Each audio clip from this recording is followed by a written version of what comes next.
Seigneur Jésus, je t'aime. Je t'aime et j'aime encore ta présence en ce jour. Merci pour ta présence.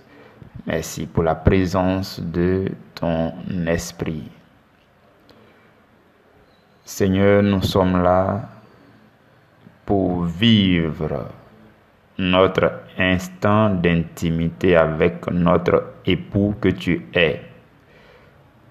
Chaque époux a toujours un instant d'intimité avec son épouse. Nous sommes ton épouse. Et pour ce qui nous concerne, sur cette plateforme Priorité à l'Évangile B et Priorité à l'Évangile C, tu as programmé chaque jour à la première heure pour que nous puissions te rencontrer dans ton intimité. Seigneur, nous venons à toi aujourd'hui. Mes frères et moi venons à toi. Nous venons dans ton intimité. Nous voulons vraiment te magnifier. Nous voulons encore te dire merci.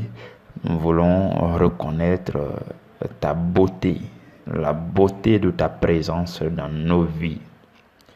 Seigneur, nous voulons reconnaître ta fidélité dans cette relation conjugale, spirituelle entre toi et nous. Béni sois-tu de ce que tu nous as permis de jour en jour, de ce que ta parole nous édifie, nous éclaire et nous fortifie de jour en jour. Éternel, notre Dieu, nous sommes là pour recevoir notre part de la nourriture spirituelle dans ton intimité. Et je prie que ton esprit nous rejoigne. Saint-Esprit, Paraclet, rejoins-nous maintenant pour ce temps de méditation. Hier, tu nous as dit que sans toi, nous ne pouvons pas comprendre les Écritures. Voilà pourquoi nous prenons le soin de t'inviter à ce moment de méditation pour que tu nous révèles ce que le Seigneur Jésus veut qu'on découvre aujourd'hui.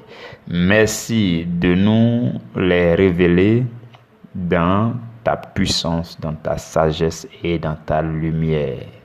Que l'onction qui accompagne chaque révélation, que cette onction soit transmise aussi à chacune de nos personnes.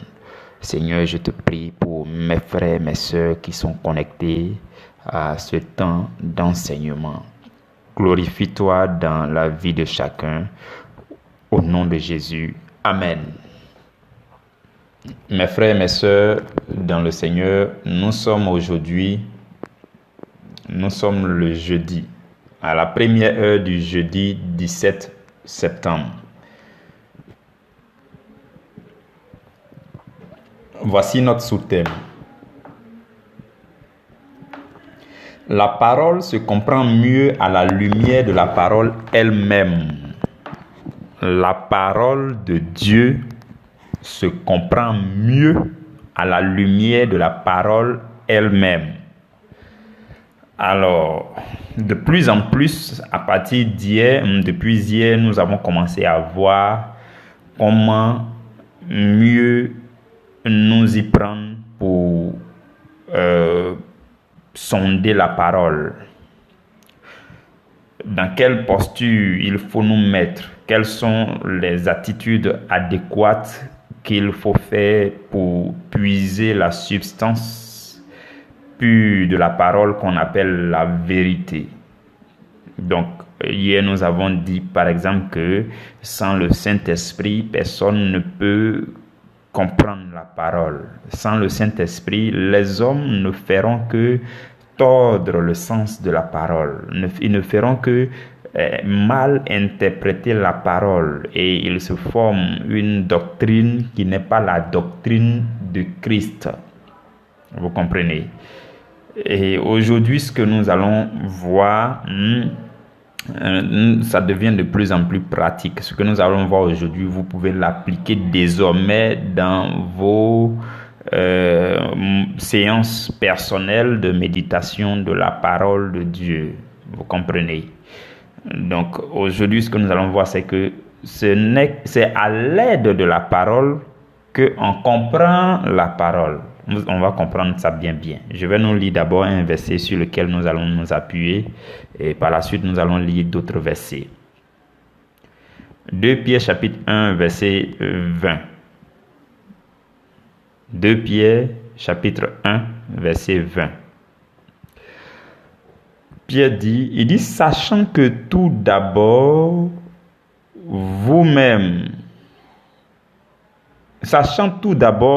vous-même qu'aucune prophétie de l'Écriture ne peut être un objet d'interprétation particulière. Donc Pierre parlait, il faisait allusion aux Écritures. Vous savez, en leur temps, pendant que Pierre était en train d'écrire, tous les livres qu'on a dans le Nouveau Testament n'étaient pas encore aussi écrits pour qu'on dise que le Nouveau Testament a été formé, écrit. Non. Quand il parle de l'Écriture, il parlait de tout l'Ancien Testament plus les paroles de Jésus qui n'étaient pas encore peut-être rédigées en ce temps-là. Donc il faisait allusion à l'ensemble des Écritures. Et il dit que tout ce que disent les Écritures, ces choses ne doivent pas être interprétées d'une façon personnelle ou bien d'une certaine façon, quoi. C'est pas, ça ne se fait pas comme ça. Vous comprenez? Et nous, ce qu'on veut dire aujourd'hui, c'est comment est-ce qu'on va mieux interpréter la parole. Comment faire pour que les paroles de l'Écriture, nous puissions, vous et moi, nous puissions bien les interpréter, bien les comprendre. Et une manière de bien comprendre la parole, c'est de se servir de la parole elle-même. Paraclet, nous avons toujours besoin de toi jusqu'à la fin de ce moment. Et même après ce moment, nous avons encore besoin de toi dans nos vies jusqu'à ce que tu vas semer en nous prospère jusqu'à maturité. Nous avons besoin de toi sans cesse. Reste là, sois avec nous. Que ton inspiration nous communique tout ce qui vient de Jésus. Merci Saint-Esprit. Merci encore et merci encore. Amen. Mes frères et mes sœurs, la parole de Dieu, j'aimerais encore que on puisse se suivre encore bien. La parole de Dieu est la lumière. Vous et moi, nous le savons. La parole est la lumière. Et c'est la lumière qui révèle la vérité. C'est ça. Donc, la parole de Dieu est la lumière qui révèle la vérité. Voilà pourquoi dans Jean 17, Jésus dit à Dieu, il dit, ta parole est la vérité. Donc, la parole de Dieu est vérité. Ça, déjà, on doit être d'accord là-dessus. Le plus petit verset biblique est la vérité. La parole de Dieu est la vérité. Il n'y a aucun mensonge dans la parole. Aucun. Le plus petit verset biblique, le plus petit mot biblique transmet la vérité, révèle la vérité. Donc ça, on doit être d'accord dessus. Donc la parole, quand vous prenez un verset, le verset se comporte comme une lampe, comme une lumière qui va éclairer pour faire quoi? Pour révéler la vérité. Vous comprenez? Quand vous prenez une ampoule, quand vous prenez une ampoule, l'ampoule fait quoi? L'ampoule va éclairer. Quand l'ampoule va éclairer, les rayons de lumière qui viennent de l'ampoule vont toucher un objet qui était certainement dans les ténèbres. Et c'est là que la vérité au sujet de cet objet sera révélée. Alors on dit que l'objet a été éclairé. Vous comprenez, hein? C'est comme ça. Donc, la lumière, les rayons de lumière venant de l'ampoule, dès que vous appuyez sur l'interrupteur, les rayons de lumière se dépêchent pour aller toucher un objet quelque part. Et auparavant, quand l'ampoule n'était pas encore allumée, vous n'en saviez pas trop sur l'objet. Vous n'aviez pas trop la vérité au sujet de l'objet. Mais dès l'instant que la lumière venant de l'ampoule va jusqu'à frapper l'objet, la vérité au sujet de l'objet est révélée. C'est comme ça aussi que la parole de Dieu fonctionne. C'est comme ça, c'est exactement comme ça. Parce que la parole de Dieu est la lumière. Et ce que je veux que vous observiez avec moi très bien ce que je veux dire. Nous allons ensemble découvrir en quoi est-ce que c'est pertinent. Quand vous prenez un objet, vous mettez l'objet, vous déposez l'objet là, et vous appuyez sur l'interrupteur de l'ampoule, l'ampoule éclaire. Quand l'ampoule va éclairer, la lumière venant de l'ampoule va éclairer seulement un côté de l'objet. Hein? J'espère que vous suivez avec moi. Je veux que vous voyez dans votre esprit l'image que je présente là. Donc, l'ampoule est là. Dès que vous allumez l'ampoule, il y a un objet qui est juste là dans la salle. Et la lumière venant de l'ampoule là vient pour toucher l'objet. Donc, ce que nous allons remarquer, c'est que la lumière va éclairer seulement une partie de l'objet. Et c'est ce qui fait que justement, de l'autre côté de l'objet, vous voyez une zone d'ombre. Voilà, l'ombre de l'objet. Donc, ça veut dire qu'il y a une partie de l'objet qui demeure dans l'ombre. Bien que la lumière venant de l'ampoule ait touché l'objet, l'objet n'est pas totalement éclairé, l'objet est partiellement éclairé. Suivez-moi très bien. Ce que le Seigneur veut nous enseigner est fort, c'est profond. Suivez très bien. J'aime trop ces images-là que le Saint-Esprit nous donne en vue de nous enseigner. Donc, vous comprenez l'image que je suis en train d'expliquer. De sorte que quand vous prenez une ampoule, une seule ampoule ne peut éclairer que partiellement un objet. Une seule ampoule ne peut jamais éclairer toute la surface, tout le contour, tout le pourtour d'un objet. Ce n'est pas possible. Voilà pourquoi quand il y a une seule ampoule, on voit forcément l'ombre de l'objet. C'est comme ça. Parce qu'il y a une partie qui est éclairée, la partie qui fait face à l'ampoule est éclairée, et l'autre partie qui donne dos à l'ampoule là est encore dans le noir, est encore dans l'ombre. Et c'est ça qui produit justement l'ombre de l'objet. Vous comprenez? Ça veut dire que, vous voyez, c'est la même chose avec la parole de Dieu. Ce que je vais nous dire aujourd'hui, déjà vous savez, je suis sûr que vous savez vers où je veux aller. Un seul verset biblique, une seule ampoule n'est pas suffisant. Un seul verset biblique n'est pas suffisant pour éclairer souvent toute une question. Il y a un sujet, on est en train de débattre, on est en train de réfléchir, on est en train de méditer là-dessus.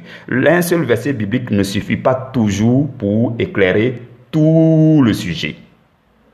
C'est la raison pour laquelle, justement, la Bible dit, et c'est aujourd'hui que nous comprenons, la Bible dit que toute affaire sera réglée sur la déclaration de 2 ou de 3 témoins. Et Jésus dit, dans Jean 8, 17, il dit, il est écrit dans votre loi que le témoignage de 2 hommes est vrai. Donc, il faut forcément le témoignage. Voilà pourquoi le chiffre 2 est le chiffre du témoignage. Donc, dans la Bible, il est dit qu'il faut forcément le témoignage de 2 personnes. Le témoignage d'une personne ne peut pas révéler la vérité. Le témoignage d'une seule ampoule, la lumière d'une seule ampoule ne peut pas révéler la vérité entière sur l'objet, parce qu'il y a forcément une partie de l'objet qui va demeurer dans l'ombre. De cette même façon, la lumière de Dieu venant d'un seul verset biblique n'est pas toujours suffisant pour éclairer toute la surface du sujet.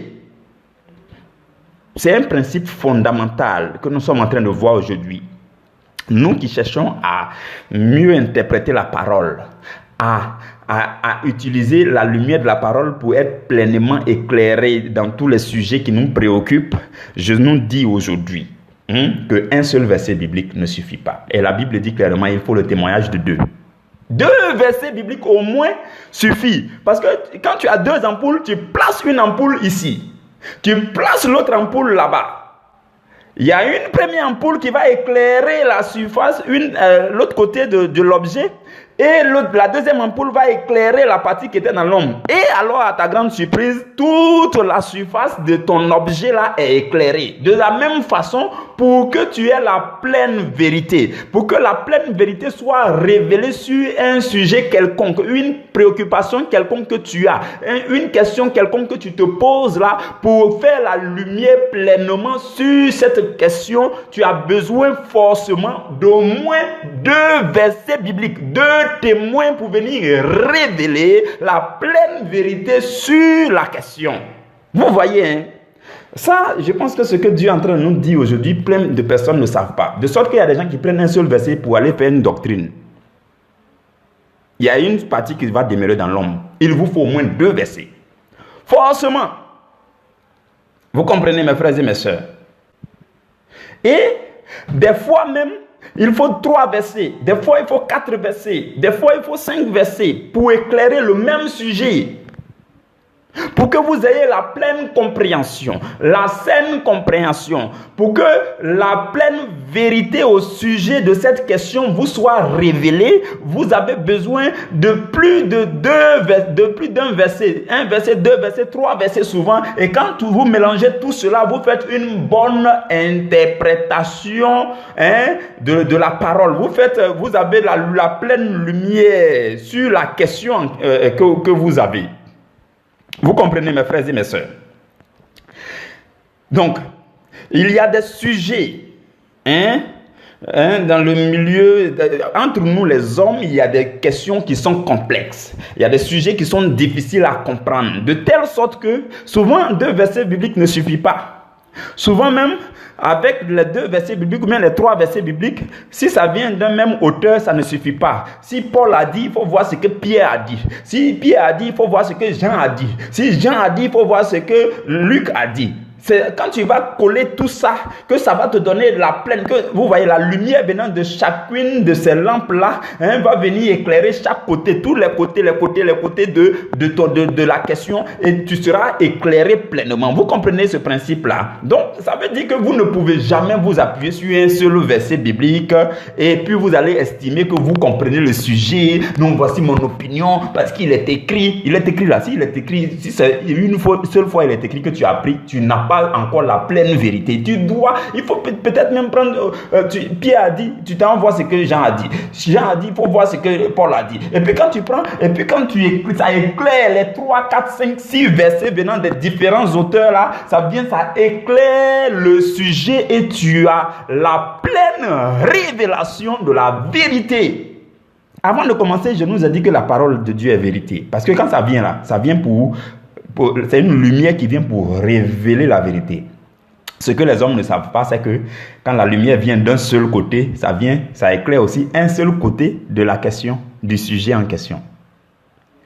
Donc, la parole qui est venue là, elle est vérité, mais elle ne va pas te révéler la pleine vérité sur le sujet. Donc, il faut une autre parole qui vient de l'autre côté, de l'autre côté, de l'autre côté. Il faut prendre au moins 2, 3, 4. Et alors, tu as la pleine vérité. C'est ce qui fait que les gens vivent dans l'erreur.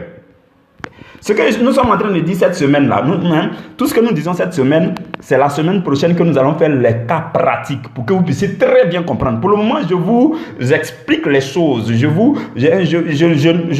nous révèle les choses. Et quand vous avez la compréhension de ces choses-là, la semaine prochaine, quand on va faire encore la phase pratique, vous allez mieux comprendre encore. Vous comprenez, mes frères et mes sœurs? Donc, on ne peut pas se lever pour s'appuyer sur un seul verset biblique pour aller créer une église. Ça ne peut pas marcher. Vous ne pouvez pas vous appuyer sur un seul verset biblique pour créer une doctrine. Ça ne marchera pas. Ce n'est pas la doctrine de Jésus-Christ. Parce que Jésus-Christ, là, il est la pleine vérité. Il éclaire tous les sujets. Donc, il faut prendre sa parole un peu partout. Vous voyez, ce n'est pas un seul verset qui va éclairer. Vous comprenez, mes frères et mes sœurs? Donc, pour les questions compliquées de la vie, il faut plus de 2, 3, 3, 4, 5 versets bibliques venant des auteurs différents. Tu as pris d'un livre, tu prends aussi d'un autre livre. Il faut voir qu'est-ce que l'autre livre dit. Et vous allez remarquer que si vous apprenez à méditer de cette façon, vous allez découvrir la pleine vérité à propos de chaque sujet. Et vous serez soulagé, vous serez fortifié, vous serez vraiment édifié. C'est de là que la véritable édification sort. Quand on dit la parole m'a édifié, ça veut dire que l'enseignement que j'ai entendu là, le gars, c'est pas un seul verset biblique qu'il a prêché, mais il a soutenu ce qu'il disait, ses affirmations, il a soutenu avec 2, 3, 4, 5 versets bibliques. Et alors, nous sommes éclairés. De tous les côtés, la lumière vient de tous les côtés et puis nous sommes pleinement éclairés. C'est ça justement. C'est comme ça qu'on doit interpréter la parole. La parole ne doit pas faire objet d'une interprétation particulière où chacun de son côté il fait ce qu'il veut. Non, la parole elle-même là vient pour t'aider à comprendre la parole. Donc pour cela il faut prendre 2, 3 et puis tu associes, ça te permet de comprendre la parole. Vous suivez très bien ce que je dis. Il y a énormément d'exemples dans ce que je viens de dire. Aujourd'hui, je vais nous citer seulement 2 exemples. Et la semaine prochaine, toute la semaine prochaine, ça sera des exemples comme ça. Où nous allons voir dans la Bible, souvent les gens s'appuient sur un seul verset, et puis ça vont faire quelque chose, et puis ça vont prendre des décisions, et puis ça vont parler, ça vont donner leur opinion, et ça vont faire. Après, là, quand ils découvrent l'autre verset biblique qui vient éclairer l'autre côté du sujet, il a un peu honte. Ça ne doit pas nous arriver. Vous et moi, ça ne doit pas nous arriver. Parce que si tu dois ouvrir la bouche pour prêcher la parole, pour proclamer la parole, pour annoncer la parole, pour parler au sujet d'une question que les gens se posent, si tu dois donner ton opinion, c'est que tu as au moins 2, 3, 4 versets bibliques qui viennent t'aider. Et quand tu viens, ça révèle la pleine vérité sur le sujet et tu es à l'aise. Tout le monde est content. C'est ça qu'on appelle la pleine vérité. Vous comprenez, mes frères et mes sœurs? Et pour y parvenir, vous avez aussi besoin d'être patient envers la parole. Il y a des gens, ce n'est que maintenant qu'il a commencé à lire la Bible. Il a commencé à lire Matthieu.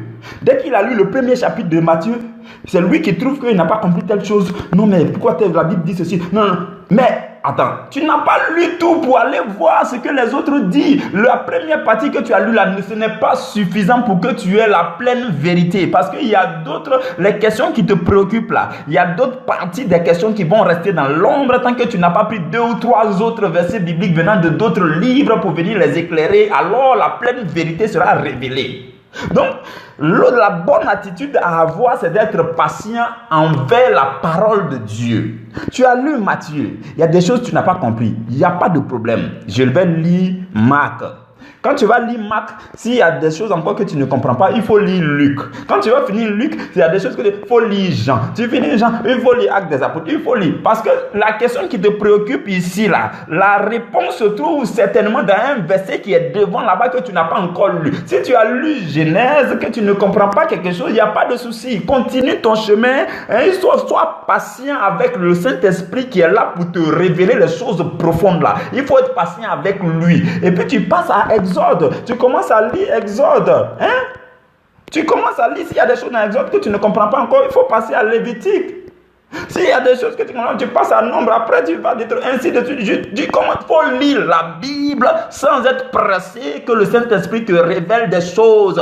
Donc, le Saint-Esprit lui-même, là, c'est lui qui t'envoie des révélations. Et quand il envoie aussi les révélations, c'est pour un but bien précis. C'est pas pour que tu prennes pour aller faire autre chose avec. Les choses que Dieu nous révèle là, c'est parce que ça doit contribuer à notre vie sur la terre que Dieu nous les révèle. Dieu ne te révèle pas ça pour aller t'amuser avec. Dieu ne nous donne pas les révélations pour aller dormir avec. Dieu ne nous donne pas les révélations de la parole pour aller faire la Java avec ou bien pour aller bavarder avec au quartier. Non, quand Dieu décide de te révéler les profondeurs de la parole, c'est parce que ça doit contribuer à ta mission sur la terre. Donc quand tu prends cette révélation, tu dis j'ai saisi, aujourd'hui là j'ai quelque chose de solide, ma vie va changer. Voilà pourquoi quand vous écoutez toujours une prédication, vous ne devez plus être le même homme, la même femme. Non, la personne que tu étais il y a 20 minutes en arrière, il y a 25 minutes en arrière, tu ne dois plus être la même personne quand tu auras fini d'écouter cet enseignement. Et c'est là que les révélations de la parole de Dieu ont leur apport, ont leur contribution dans ta vie parce que ça vient pour te changer. C'est ça l'objectif de Dieu. Dieu ne nous révèle pas les choses pour eux. Les choses que Dieu révèle, c'est des choses profondes, des choses précieuses. On ne prend pas pour s'amuser. Dieu aussi ne va pas passer son temps à te les révéler et puis tu ne fais rien avec. Donc c'est quand tu te mets en route et puis Dieu te voit sur le chemin de ta mission, Dieu est encouragé à te révéler encore des choses plus profondes parce que quand il te révèle, tu rends ça utile. Quand il te révèle, ça contribue à ta vie. C'est ça, il faut qu'on encourage Dieu à nous révéler des choses, mes frères et mes sœurs. On doit encourager Dieu. Ce qui t'a été révélé jusqu'à présent, qu'est-ce que tu en as fait? Ça t'a édifié, ça t'a fortifié. Ok, on a compris. Ça aussi, c'est déjà bon. Mais, est-ce qu'il y a des actions concrètes que tu as? Est-ce que ça a changé ta vie? Est-ce qu'on sent que tu n'es plus la même personne? Est-ce que tu évolues? Est-ce que spirituellement, voilà pourquoi on parle de croissance spirituelle. Il faut que tu croisses spirituellement de jour en jour. Un arbre qui est planté dans une forêt grandit de jour en jour. Chaque chose sur cette terre évolue de jour en jour. Et toi qui écoutes la parole de Dieu chaque jour, tu dois aussi évoluer spirituellement de jour en jour. C'est en cela que les révélations de la parole de Dieu vont avoir une valeur ajoutée sur ta vie. Vous comprenez, mes frères et mes sœurs? C'est ce que le Seigneur veut nous enseigner aujourd'hui. Il nous faut au moins 2 versets, 3 versets pour avoir la pleine compréhension sur un sujet. Pour mieux interpréter la parole, il faut utiliser la parole. C'est cela. Je vais vous donner 2 exemples. Vous voyez, je donne 2 exemples aujourd'hui et puis la semaine prochaine, ça sera plein d'autres exemples. Suivez très bien, ça sera vraiment intéressant à partir de la semaine prochaine. Donc, l'exemple que je nous donne aujourd'hui, d'abord, je nous donne le premier exemple, c'est le sujet du fait, est-ce qu'on doit boire l'alcool ou on ne doit pas boire l'alcool. Vous voyez, ok. Toi, tu es chrétien, tu as commencé à marcher avec le Seigneur, tu as commencé à lire la Bible. Tu as commencé à lire la Bible. Et puis, par hasard, tu lis d'abord le livre de 1 Timothée. Tu lis 1 Timothée chapitre 5, verset 23. Et tu découvres que là-bas, Paul dit à Timothée, il dit à Timothée, ne continue pas à ne boire que de l'eau. Il dit à Timothée, il ne faut pas toujours continuer à boire l'eau. Et puis il dit à Timothée, il faut faire usage d'un peu de vin. Et il continue pour dire à cause de ton estomac et de tes fréquentes indispositions. Bon, toi-même, dès que tu as vu que Paul dit à Timothée de boire vin là, toi, tu es content. Ça suffit pour toi. Tu as eu une lumière. Donc, comme on dit, la parole de Dieu, c'est la lumière. C'est venu pour éclairer la question que tu te posais. Est-ce que je devais boire le vin? Est-ce que je ne dois pas boire le vin? Tu as eu cette portion de l'écriture-là. C'est ta lumière. Mais ce que tu oublies, c'est que ça a éclairé un côté de la question. Mais toi, si tu n'avais pas entendu l'enseignement d'aujourd'hui qui dit qu'il faut prendre 2e, 3e verset biblique pour mieux éclairer là, toi, tu continues ton chemin. Tu t'en vas te taper dans les vins propres. C'est toi maintenant, tu te tapes copieusement dans les vins. Tu as oublié même qu'il a dit Paul a dit à Timothée, il faut faire un peu. Toi, le mot un peu là même, tu as sauté ça. Toi, tu te tapes dans les vins maintenant parce que tu dis, la Bible dit, oh, quand on parle un peu, 1 Timothée 5, 23, oh, tu es dans les maquis maintenant. Quand on parle 1 Timothée 5, 23, dit, je dois boire. 1 Timothée 5, 23, tu n'es pas éclairé. Tu n'as pas la lumière de la parole. Maintenant, après, à ta grande surprise, tu lis Éphésiens chapitre 5, verset 18, qui est une autre lampe qui quitte à gauche là-bas pour venir éclairer encore la question. 1 Timothée 5, Éphésiens 5, 18 dit, ne vous enivrez pas de vin, c'est de la débauche. Toi qui avais oublié le mot un peu, Paul lui l'a dit à Timothée un peu. Paul n'a pas dit à Timothée d'aller s'enivrer. Toi tu avais commencé à t'enivrer. Après tu découvres dans Éphésiens 5, 18, Paul lui-même encore, c'est lui qui a écrit Éphésiens. Et puis tu découvres que Paul dit, il ne faut pas que tu vas aller t'enivrer de vin parce que c'est de la débauche. Si tu as des fréquentes indispositions, tu as des problèmes d'estomac comme Timothée, tu peux boire un peu de vin. Tu peux faire usage d'un peu de vin. C'est ce que Paul disait. Mais toi, tu as commencé à te taper dans les vins. Et maintenant, on te dit que Éphésiens, le même Paul dit dans Éphésiens 5, 18 que ne vous enivrez pas de vin. C'est de la débauche. Et tu te rends compte que tu étais débauché. Tu étais dans la débauche depuis longtemps. C'est grave. C'est maintenant que tu viens d'être éclairé à cause ou alors grâce à la 2e lumière qui est venue. Il faut 2 versets. 2 versets suffisent souvent pour éclairer. Si ça ne suffit pas, 3, 4, 5. Mais en tout cas, au moins 2. Le témoignage de 2 versets. Au moins 2 versets. Vous comprenez? Je nous donne un 2e exemple et nous allons nous arrêter là. tu es chrétien, tu as commencé à avoir de l'affection pour ta Bible, et puis tu lis, de temps en temps tu lis. Et quand tu as commencé le livre de Matthieu, tu n'es même pas allé loin, tu es tombé sur Matthieu chapitre 7, verset 7. Et puis la Bible dit, demandez et l'on vous donnera. Oh, tu dis, ah bon? Donc depuis, je suis pauvre là, c'est parce que je ne demande pas. Ah, Dieu lui-même a dit, demandez, l'on vous donnera. Ah, voici. Tu as oublié que tu ne viens que de voir une seule ampoule qui a éclairé un petit côté de la préoccupation. Tu te mets à demander. Et il restait un peu même, tu allais devenir mendiant.